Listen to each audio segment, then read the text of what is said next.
السلام عليكم. لا تنسوا الإعجاب بالفيديو والاشتراك في القناة تشجيعا لنا لنستمر بنشر المزيد إن شاء الله.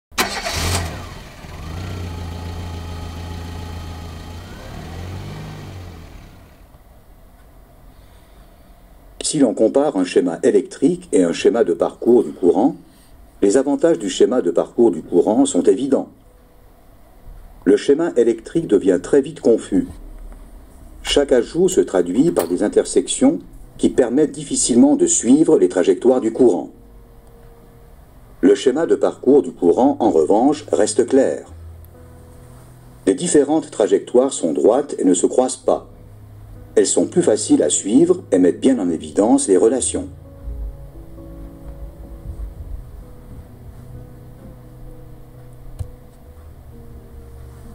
Dans les schémas de parcours du courant, les circuits sont éclatés par trajectoire, du plus vers le moins. Les divers faisceaux sont disposés entre ces deux pôles. Ils sont numérotés pour faciliter l'orientation. Les éléments du circuit sont identifiés par une combinaison composée de lettres et de chiffres. Les fusibles, par exemple, sont repérés par la lettre S, les commutateurs par F et les ampoules par L. Chaque composant de notre schéma de parcours du courant simplifié est donc identifiable. Intéressons-nous à la structure d'un schéma de parcours du courant et aux modalités d'orientation d'après les désignations. Les schémas de parcours du courant des véhicules actuels sont répartis en circuits fonctionnels pour offrir une bonne vue d'ensemble. L'en-tête indique le circuit dont il est question. La barre grise de la partie supérieure du schéma de parcours du courant illustre le module électrique central, à savoir la platine de relais et de fusible. Il comporte les câbles 30, à savoir plus 12 volts. 15, soit plus 12 volts, lorsque le contact démarreur est activé. X, qui signale que tous les gros consommateurs sont déconnectés durant la phase de démarrage, et 31, c'est-à-dire le moins. Ces 4 câbles figurent dans le schéma de parcours du courant global. Le triangle noir indique que le schéma se poursuit sur la page suivante, car il est trop grand pour tenir sur une seule page. On trouve ensuite les trajectoires du courant avec les symboles normalisés des composants qui aboutissent à la masse de la carrosserie en bas. La masse de la carrosserie correspond au câble 31. La numérotation continue des trajectoires du courant sert à retrouver facilement les jonctions. Les câbles repérés par une lettre se retrouvent également sur la page suivante du schéma de parcours du courant où ils poursuivent leur parcours. La désignation 170 renvoie à la trajectoire du courant numéro 170 sur une autre page du schéma de parcours du courant où le câble se poursuit. Ce schéma donne également des informations sur les composants, la liste des couleurs des câbles, ainsi que des caractéristiques d'implantation au niveau de la masse de la carrosserie.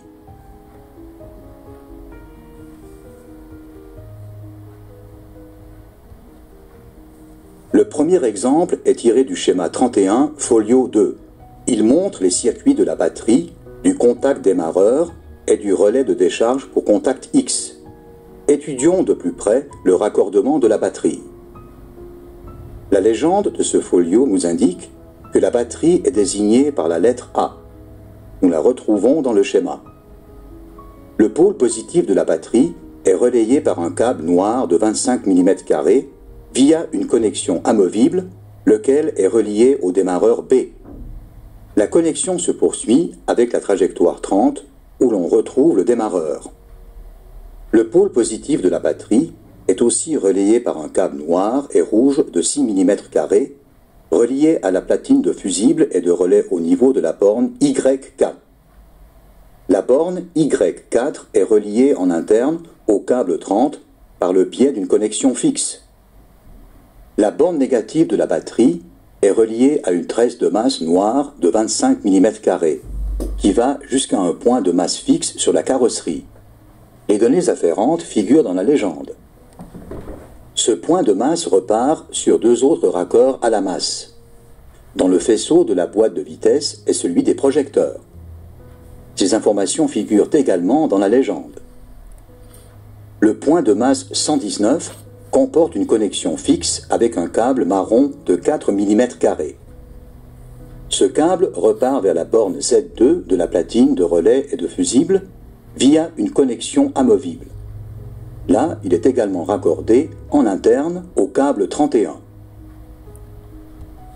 Prenons le schéma de parcours du courant 31.2 pour examiner les câbles du contact démarreur D et du relais de décharge J59. Le contact démarreur reçoit, via une connexion interne fixe du câble 30, une tension de 12 volts de la platine de relais et de fusible au point H12. H12 est un contact à fiche. Là, un câble rouge de 4 mm de section est relié au contact à fiche 30 du contact démarreur D. La tension positive de 12 volts est relayée vers chacun des niveaux de commutation du commutateur multiple via des connexions internes fixes. Le contact démarreur comporte 3 seuils. En position d'arrêt 1, les 12 volts alimentent la connexion à fiche P. Le point P est relié à un câble gris de 1 mm de section, dont la trajectoire s'arrête sur cette page, mais se poursuit avec la trajectoire 170 d'une autre page du schéma. Lorsque le contact démarreur est mis en position 2, ce niveau de commutation s'ouvre. P est alors mis hors tension. Pour cela, la borne 15 relaie la tension dans un câble noir de 1,5 mm via la connexion à fiche H14 en direction du câble 15. Simultanément, le niveau de commutation X transmet une tension de 12 volts à la trajectoire 201 située sur une autre page ainsi qu'à la bobine du relais de décharge. Le relais est actionné. Le contact du relais transmet alors la tension au câble X ainsi qu'aux bornes D7 et W3. Le niveau de commutation S du commutateur met sous tension un câble marron-rouge de 0,5 mm. Celui-ci se poursuit avec la trajectoire de courant 97 sur une autre page du schéma. La position 3 du contact démarreur applique, par le biais du niveau de commutation 50, une tension à un câble rouge et noir de 4 mm. Ce câble, repéré par la lettre A, s'arrête là sur cette page. Il figure, avec la même lettre, sur le folio suivant du schéma électrique, où il est relié au démarreur B. La borne 15 reste aussi commutée en troisième position. Une fois le moteur en marche, le contact démarreur revient en position 2.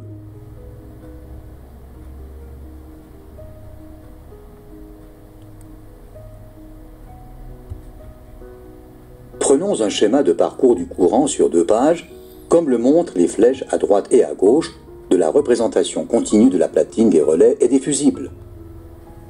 Les circuits représentés sur ce schéma sont le calculateur et le détonateur du sac gonflable, le détonateur et le capteur de collision du sac gonflable latéral et le ressort spiral. Cet exemple fait la part belle aux composants.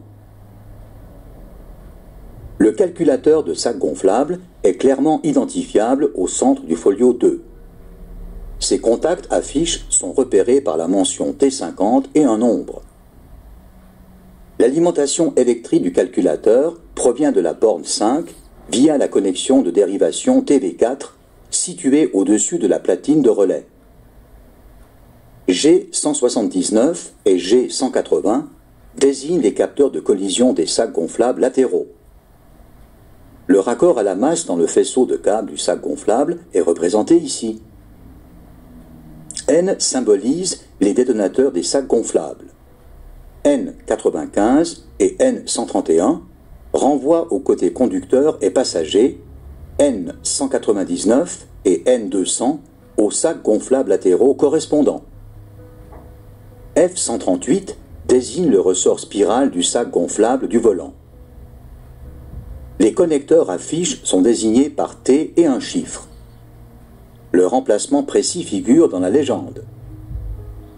T21 et T22 désignent des connecteurs à 2 raccords situés derrière l'unité de sac gonflable.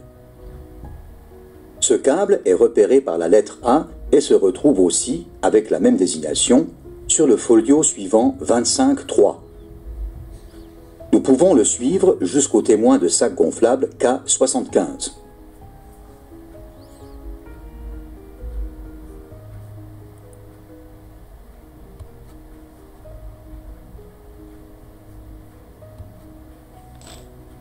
Vous constatez que le feu de route du projecteur gauche de ce véhicule ne s'allume pas. Le feu de croisement marche. Le projecteur droit fonctionne normalement.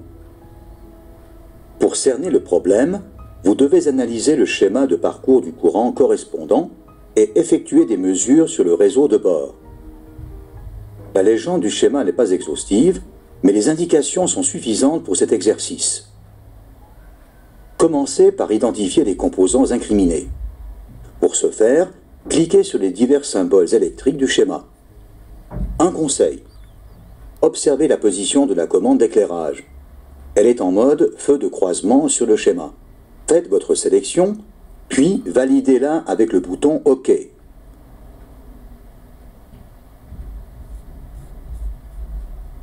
Nous avons identifié les composants. Nous allons poursuivre la recherche de défauts en page suivante.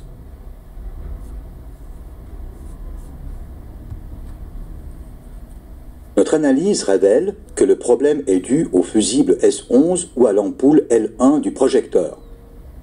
Vous pouvez mesurer la résistance de ces composants pour les tester. Il est judicieux de commencer par le fusible S11. Il suffit en effet de l'extraire de la boîte à fusibles, alors que l'ampoule du projecteur nécessitera plus de manipulation. Un fusible intact présente normalement une résistance de 0 à 1 ohm. Placez les pointes de mesure. Pour ce faire, faites glisser tour à tour les pointes vers les contacts de mesure à l'aide du bouton gauche de la souris.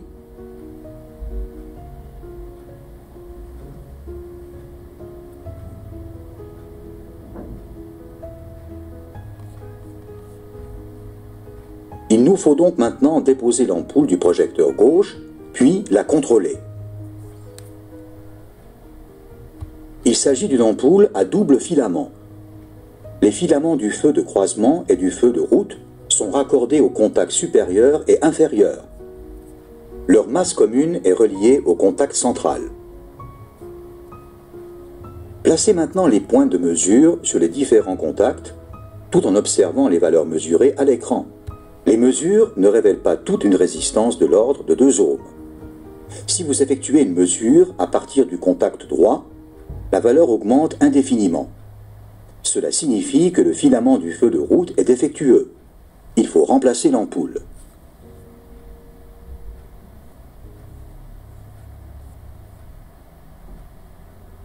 شكرا على المشاهدة. إن أعجبك الفيديو سجل إعجابك ولا تبخل باقتراحاتك للفيديوهات القادمة، كما لا تنسى الاشتراك في القناة لتصلك فيديوهاتنا اليومية.